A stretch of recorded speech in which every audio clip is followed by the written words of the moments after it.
India Legal presents Courts Roundup.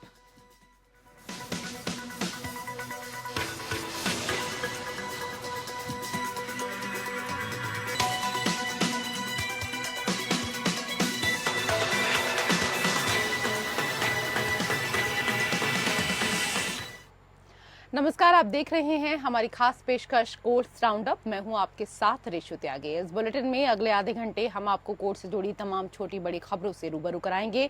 Court की कार्यवाही और सुप्रीम कोर्ट से लेकर हाई कोर्ट और लोअर कोर्ट्स तक के फैसलों को आपके सामने रखेंगे।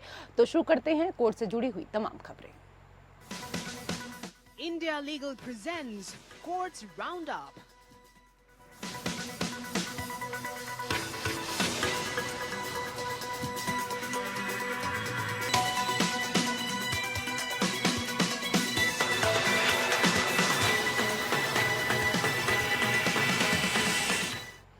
दिल्ली में पानी की किल्लत के मामले में सुप्रीम कोर्ट ने हिमाचल प्रदेश और हरियाणा सरकार को अहम निर्देश दिया। कोर्ट ने हिमाचल प्रदेश को 7 जून से हर दिन 137 क्यूसेक अतिरिक्त जल छोड़ने का आदेश दिया है। कोर्ट ने हरियाणा से कहा कि वो अपने क्षेत्र में पड़ने वाली नहर के जरिए पानी के दिल्ली तक पहुंचने में सहयोग करे। अदालत ने साथ ही कहा कि दिल्ली सरकार को पानी की बर्बादी नहीं करनी चाहिए। सोमवार 10 जून 2024 तक सभी पक्ष मामले में हुई प्रगति की जानकारी दें। मामले में अगली सुनवाई सोमवार को होगी। सुप्रीम कोर्ट के आदेश पर हरियाणा सरकार ने आपत्ति जताई कि उसके पास यह जानने का तरीका नहीं है कि हिमाचल से हथिनी कुंड कितना पानी पहुंचा।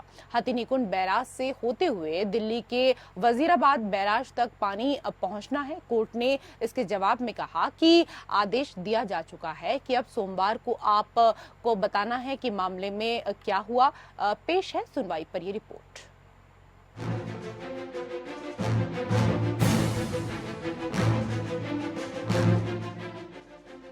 दिल्ली के निवासियों को बड़ी राहत देते हुए सुप्रीम कोर्ट ने हरियाणा सरकार को निर्देश दिया कि वो दिल्ली के निवासियों के समक्ष आ रहे जल संकट को हल करने के लिए हिमाचल प्रदेश सरकार द्वारा दिल्ली के लिए छोड़े जाने वाले अधिशेष जल के निर्बाध प्रवाह को सुगम बनाए।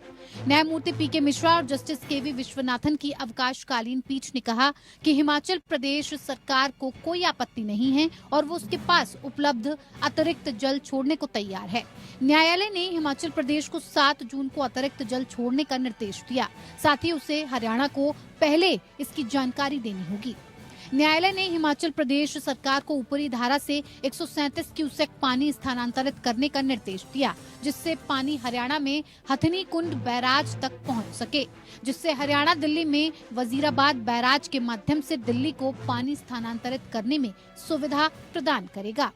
दिल्ली सरकार का प्रतिनिधित्व कर रहे senior advocate doctor Abhishek Manu Singhvi ने सुझाव दिया कि ब्यास नदी का पानी हरियाणा की नहरों के माध्यम से दिल्ली भेजा जा सकता है। हालांकि हरियाणा के वकील ने इस तरह के प्रस्ताव का विरोध करते हुए इसे अव्यावहारिक बताया है। दिल्ली सरकार का प्रतिनिधित्व कर रहे एडवोकेट शादान फरासत ने भी हिमाचल से दिल्ली को छोड़े जाने वाले पानी को न जाने देने के हरियाणा के रवैये को अवरोधकारी बताया। अतिरिक्त पानी छोड़े जाने के बारे में न्यायालय के प्रश्न के उत्तर में हरियाणा के वकील ने तर्क दिया कि दिल्ली को कितना पानी छोड़ा जाए, ये निर्धारित करने के लिए अधिशेष पानी को मापने और उसमें अंतर करने का कोई तरीका नहीं है। सुनवाई के दौरान पीठ ने कहा कि पानी पर कोई राजनीति नहीं होनी चाहिए। न्यायालय ने मामले की अगली सुनवाई के लिए 10 जून की तारीख तय की। सुप्रीम कोर्ट दिल्ली सरकार की एक याचिका पर सुनवाई कर रहा है, जिसमें उसने जल संकट से निपटने के लिए राष्ट्रीय राजधानी को हिमाचल प्रदेश की ओर से उपलब्ध कराया जाने वाला अतिरिक्त पानी छोड़े जाने का हरियाणा को निर्देश देने का अनुरोध किया है। दिल्ली सरकार खुद माननीय न्यायालय में गई थी और आज माननीय न्यायालय ने स्पष्ट कर दिया कि दिल्ली सरकार को हरियाणा नहीं हिमाचल प्रदेश अतिरिक्त पानी देगा। तो हम जिस बात को पहले दिन से कह रहे थे कि आम आदमी पार्टी के प्रवक्ता, मंत्री, मुख्यमंत्री झूठ बोल रहे हैं कि हरियाणा पानी नहीं दे रहा, वो स्पष्ट हो गया कि हिमाचल ने अतिरिक्त पानी देना है, हरियाणा अपना पानी पूरा दे रहा था। और जो डर्टी पॉलिटिक्स आम आदमी पार्टी दिल्ली की जनता के साथ पानी को लेकर खेल रही थी, उसका आज पर्दाफाश हुआ है। मैं तो कह रहा हूँ ना जी, वो एक प्लांट की बात करें, अगर आप बाकी बैराज भी देखेंगे जहाँ वर्षों से गाद जमी हुई है, अगर समय रहते वो गाद साफ हो जाती, वाटर का स्टोरेज अच्छा हो जाता, तो दिल्ली का भूजल स्तर बढ़ता और दिल्ली को पानी बेहतर मिलता। ये आम आदमी पार्टी की सरकार की विफलता है, भ्रष्टाचार है, जिस कारण दिल्ली वालों को ये दिन भुगतना पड़ रहा है। याचिका में संकटग्रस्त राष्ट्रीय राजधानी को तत्काल पानी छोड़ने के लिए हरियाणा राज्य को निर्देश देने की मांग की गई। इसमें कहा गया कि उत्तर भारत में भीषण गर्मी की स्थिति के कारण राजधानी पानी की भारी कमी का सामना कर रही है। याचिका में आरोप लगाया गया कि दिल्ली सरकार ने हरियाणा राज्य से पानी छोड़ने का अनुरोध किया, लेकिन हरियाणा ने अभी तक इसे स्वीकार नहीं किया। Bureau report, APN।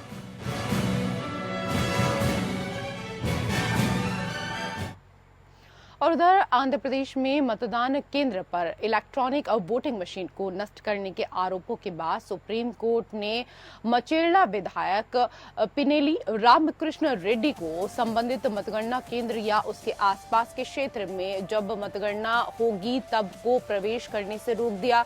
Justice Arvind Kumar और जस्टिस संदीप मेहता की अवकाश पीठ TDP polling agent Namburi Seshagiri Rao द्वारा रेड्डी के खिलाफ दायर 2 याचिकाओं पर विचार कर रही थी, जिनमें आरोप लगाया गया कि रेड्डी और उनके सहयोगियों ने मचेरला में मतदान केंद्र में प्रवेश किया और ईवीएम को नष्ट कर दिया।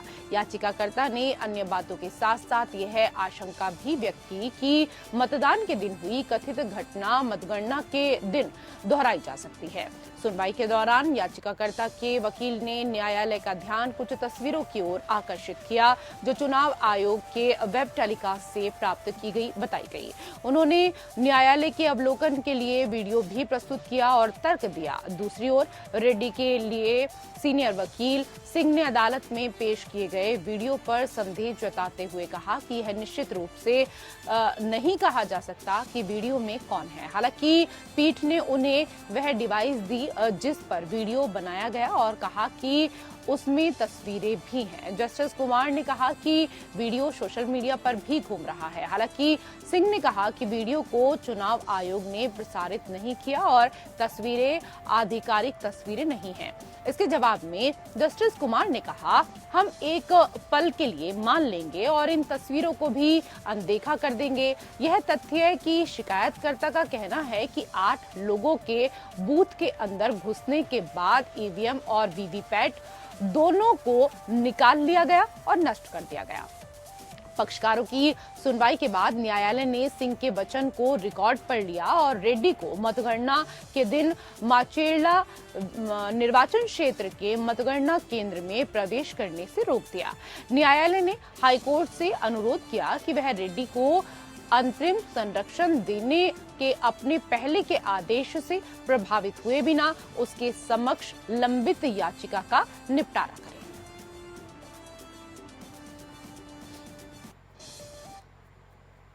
उधर नीट परीक्षा के पेपर लीक होने की खबरों के बीच उम्मीदवारों के एक समूह ने सुप्रीम कोर्ट में याचिका दायर कर नए सिरे से नीट यूजी 2024 एग्जाम कराने की मांग की। परीक्षा को 5 मई को आयोजित किया गया। याचिका में आरोप लगाया गया कि 5 मई को आयोजित नीट यूजी परीक्षा में कदाचार हुआ और याचिकाकर्ताओं के संज्ञान में प्रश्न पत्र लीक होने के विभिन्न मामले सामने आए। शिवांगी मिश्रा और अन्य द्वारा दायर याचिका में एनटीए को पक्षकार बनाया गया है और पेपर लीक की परीक्षा की शुचिता का मुद्दा उठाते हुए नए सिरे से परीक्षा आयोजित करने का निर्देश देने की मांग की गई है। याचिका में आरोप लगाया गया है कि 5 मई को आयोजित नीट यूजी परीक्षा में गड़बड़ी हुई थी क्योंकि पेपर लीक के कई मामले याचिकाकर्ताओं के संज्ञान में आए थे। वकील उषा नंदिनी बी के जरिए 1 जून को दायर की गई याचिका इस सप्ताह अवकाशकालीन पीठ के समक्ष सूचीबद्ध की जा सकती है। कथित पेपर लीक संविधान के तहत आर्टिकल 14 या समानता का अधिकार का उल्लंघन था क्योंकि इससे कुछ अभ्यर्थियों को अन्य अभ्यर्थियों की तुलना में अनुचित लाभ मिला जिन्होंने निष्पक्ष तरीके से परीक्षा देने का विकल्प चुना था। नीट यूजी परीक्षा देश भर के सरकारी और निजी संस्थानों में एमबीबीएस, बीडीएस और आयुष और अन्य संबंधित पाठ्यक्रमों में प्रवेश के लिए राष्ट्रीय परीक्षण एजेंसी द्वारा आयोजित की जाती है। इलाहाबाद उच्च न्यायालय ने पिछले सप्ताह 3 आरोपियों को बरी कर दिया। जिन्हें 1980 में हुई एक हत्या के लिए दोषी ठहराया गया था। न्यायमूर्ति सिद्धार्थ वर्मा और न्यायमूर्ति विनोद दिवाकर की खंडपीठ का मानना था कि अभियोजन पक्ष आरोपी के खिलाफ संदेह से परे मामला साबित करने में असमर्थ था। इसलिए इसने मुजफ्फरनगर ट्रायल कोर्ट के 1982 के फैसले को खारिज कर दिया, जिसमें तीनों को आजीवन कारावास की सजा सुनाई गई थी। कोर्ट ने कहा कि जब भी कोर्ट के मन में संदेह पैदा होता है तो उस संदेह का लाभ आरोपी के पक्ष में जाना चाहिए। कोर्ट ने कहा, हमारा मानना है कि जब अभियोजन पक्ष अपने मामले को उचित संदेह से परे साबित नहीं कर पाया तो अपीलकर्ताओं को दोषी ठहराना असुरक्षित प्रस्ताव होगा। हमारा मानना है कि जब पूरे साक्ष्य पर विचार करने के बाद कोर्ट के मन में संदेह पैदा हो गया है तो अपील को स्वीकार किया जाना चाहिए और अपीलकर्ताओं को बरी किया जाना चाहिए। मामला 8 जनवरी 1980 का है, जब मुजफ्फरनगर पुलिस स्टेशन में अजय कुमार के संबंध में एक व्यक्ति की गुमशुदगी की शिकायत दर्ज की गई थी। प्रारंभिक जांच के दौरान यह पता चला कि कुमार 6 जनवरी 1980 से घर नहीं लौटा था, जब वो अपने दोस्त राजेश कुमार से मिलने गया था। एफआईआर में ये भी कहा गया था कि राजेश कुमार भी नहीं मिल पाया। बाद में गुमशुदगी की रिपोर्ट को भारतीय दंड संहिता की धारा 364 के तहत अपहरण के मामले में बदल दिया गया। राजेश को गिरफ्तार कर लिया गया और वो पुलिस को अजय कुमार के शव तक ले गया। कुमार की लाश एक अन्य आरोपी ओमवीर, जो राजेश का दोस्त था, को किराए पर दिए गए कमरे से बरामद की गई। मृतक की गर्दन पर प्लास्टिक की एक पर्ची भी मिली और मृतक के मुंह में एक कपड़े का टुकड़ा भी मिला था। इसके बाद आरोपियों के खिलाफ आईपीसी की धारा 302 और 201 के तहत हत्या और सबूतों को नष्ट करने, गायब करने के आरोप भी जोड़े गए।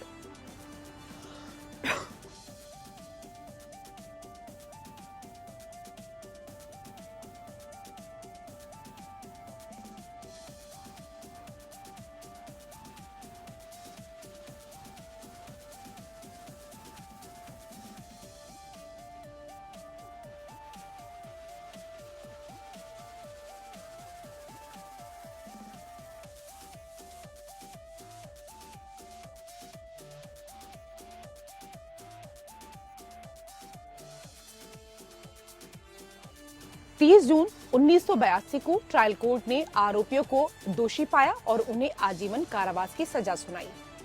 इससे व्यथित होकर तीनों ने उच्च न्यायालय में अपनी सजा को चुनौती दी। उच्च न्यायालय ने कहा कि आरोपी राजेश के बरामदगी बयान में कहीं भी ये संकेत नहीं मिला कि उसने हथियार को छिपाने में अपनी संलिप्तता के बारे में कुछ कहा। न्यायालय ने इस तथ्य पर भी ध्यान दिया कि हत्या का मकसद मजबूत नहीं था। इसने यह भी नोट किया कि जिन गवाहों ने आरोपी को आखिरी बार देखा था, उनके साक्ष्य भी विश्वसनीय नहीं थे। न्यायालय का मानना था कि अभियोजन पक्ष मामले को उचित संदेह से परे साबित करने में विफल रहा और उसने आरोपी को बरी कर दिया।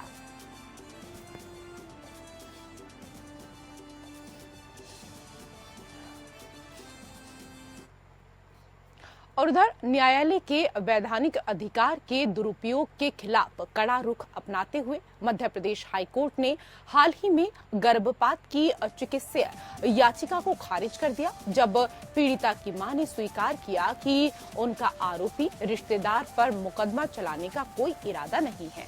जस्टिस गुरपाल सिंह अहलूवालिया की एकल पीठ ने यह भी कहा कि अभियोक्ता और उसकी याचिकाकर्ता मां की वास्तविक मंशा याचिकाकर्ता की इस स्वीकारोक्ति से स्पष्ट है कि वो मुकदमे में अभियोजन पक्ष के मामले का समर्थन नहीं करेंगे। बाद में मां ने अपनी छोटी बेटी की ओर से एफआईआर दर्ज कराई। केस डायरी देखने के बाद कोर्ट ने याचिकाकर्ता के वकील को याचिकाकर्ता और उसके पति का हलफनामा दाखिल करने का निर्देश दिया कि वो आरोपी के मुकदमे में अपने बयान से पलटेंगे नहीं। कोर्ट ने कहा, हालांकि यह कोर्ट इस तथ्य से अवगत है कि गवाहों को उनके बयानों से बाध्य नहीं किया जा सकता और वो मुकदमे में जो चाहे कह सकते हैं, लेकिन उन्हें इस कोर्ट के वैध अधिकार का दुरुपयोग करके अजन्मे बच्चे को मारने की अनुमति नहीं दी जा सकती।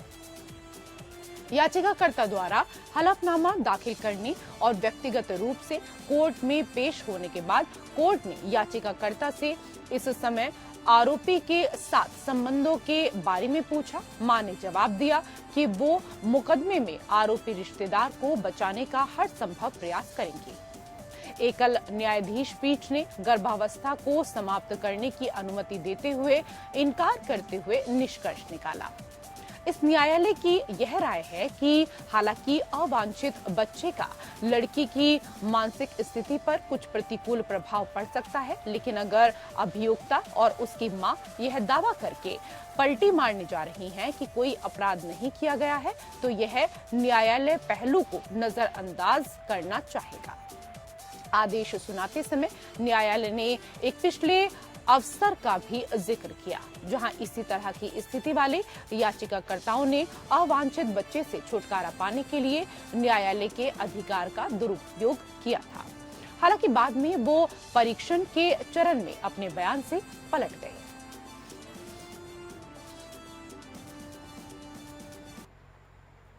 उधर कर्नाटक हाईकोर्ट ने पत्नी द्वारा दायर याचिका स्वीकार की।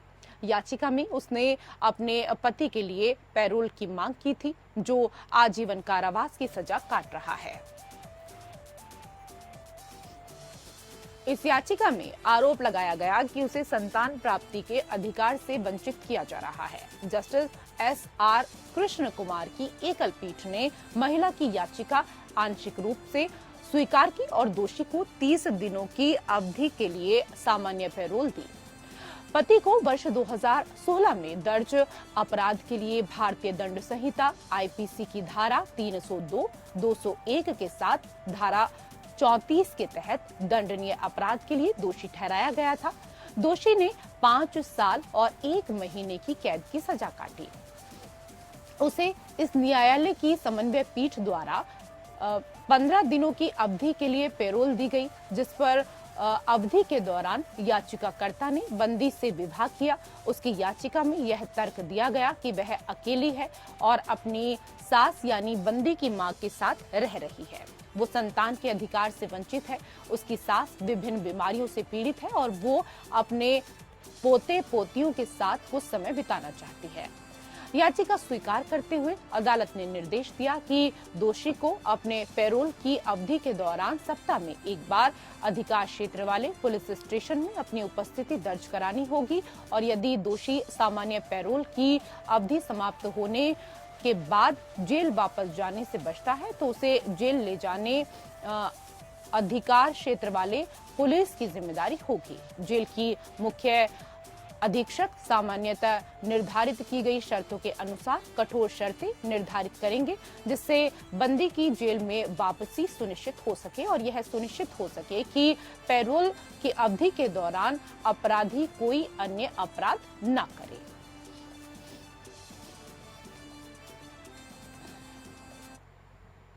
पंजाब हरियाणा हाईकोर्ट ने कहा कि किसी दोषी के खिलाफ केवल विभिन्न मामलों का पंजीकरण पैरोल से इनकार करने का पर्याप्त आधार नहीं है। राहत से इनकार करने के लिए ठोस सामग्री होनी चाहिए।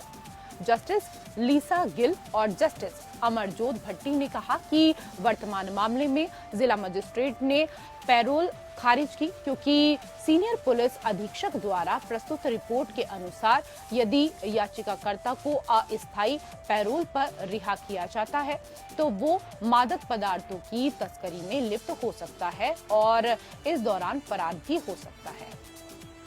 न्यायालय ने कहा कि केवल गिरफ्तारी पैरोल की मांग करने वाली याचिकाकर्ता द्वारा दायर आवेदन खारिज करने का वैध आधार नहीं है। खंडपीठ ने कहा कि इस प्रश्न पर विचार करना कि क्या याचिकाकर्ता को पैरोल पर रिहा करने से राज्य की सुरक्षा या सार्वजनिक व्यवस्था के रखरखाव को खतरा हो सकता है, सक्षम प्राधिकारी द्वारा स्पष्ट रूप से नहीं किया गया है। विभिन्न मामलों के पंजीकरण के बजाय इसे इंगित करने के लिए ठोस सामग्री उपलब्ध होनी चाहिए। न्यायालय कुलविंदर सिंह उर्फ टैना द्वारा दायर याचिका पर सुनवाई कर रहा था, जिसमें जिला मजिस्ट्रेट फिरोजपुर द्वारा पारित आदेश रद्द करने की मांग की गई, जो अवैध, अस्पष्ट, अनुचित और मनमाना है। साथ ही प्रतिवादियों को निर्देश जारी करने के लिए आगे की प्रार्थना की गई कि याचिकाकर्ता को 8 सप्ताह के पैरोल पर रिहा किया जाए, जिससे वो अपने परिवार के सदस्यों से मिल सके और उनकी देखभाल कर सके।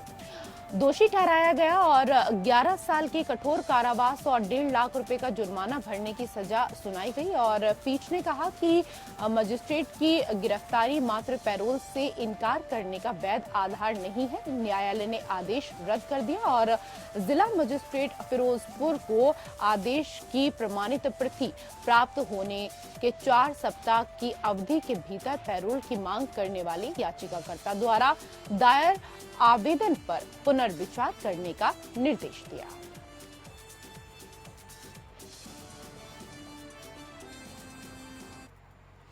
उन्नीस के एक मामले में इलाहाबाद उच्च न्यायालय ने हाल ही में 4 दोषियों को 5,000 के जुर्माने के साथ रिहा कर दिया, क्योंकि कोर्ट को पता चला कि उन्हें एक व्यक्ति की हत्या के लिए आईपीसी की धारा 302 हत्या के तहत गलत तरीके से दोषी ठहराया गया था। आइए इंडिया लीगल की वेब रिपोर्टर से समझते हैं कि अभियुक्तों की गलत सजा और उसके बाद लंबे समय तक कारावास पर क्या अदालतें रुख करती हैं।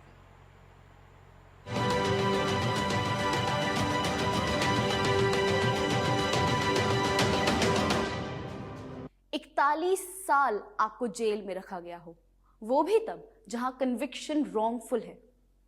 सुनकर ताज्जुब होता है, लेकिन इस मिसकैरेज ऑफ जस्टिस को हमारे जस्टिस डिलीवरी सिस्टम ने अपनी कई जजमेंट्स में रिकॉग्नाइज किया है। 2020 में सुप्रीम कोर्ट में एक PIL फाइल की गई थी, जिसमें विक्टिम ऑफ सिस्टम यानी जिन्हें रॉन्गफुली प्रोसिक्यूट किया गया था और सालों की कैद के बाद कोर्ट ने उन्हें एक्विट कर दिया। तो ये PIL विक्टिम ऑफ सिस्टम को स्टेट द्वारा कॉम्पनसेशन दिए जाने के लिए लॉ फॉर्मुलेट किए जाने के लिए फाइल की गई थी। 2017 में दिल्ली हाई कोर्ट ने बबलू चौहान के केस में लॉ कमीशन से लेजिस्लेटिव फ्रेमवर्क में रिकमेंडेशंस मांगी for providing relief and rehabilitation to victim of wrongful prosecution. इसी के चलते लॉ कमीशन रिपोर्ट नंबर 277 आई, जहां स्पेसिफिक लीगल प्रोविजन का इनैक्टमेंट रिकमेंड किया गया। मॉनेटरी और नॉन मॉनेटरी कॉम्पनसेशन को भी स्टैट्यूटरी प्रोविजन में इंक्लूड किया जाए as relief to the victims. Special courts designate किया जाए, जहां पे claim of compensation, timeline of claim, financial या कोई भी और फैक्टर जो कॉम्पनसेशन डिसाइड करने के लिए जरूरी है उसे डिसाइड करने के लिए। पर क्या किसी के लाइफ के वो प्रोडक्टिव ईयर्स, फ्रीडम लूज करने की फीलिंग, आइडेंटिटी डैमेज हो जाना, सोसाइटी द्वारा निग्लेक्ट कर दिए जाना, वो डर, वो शर्म, क्या ये सब कॉम्पनसेशन पे करने से सही हो जाएगा?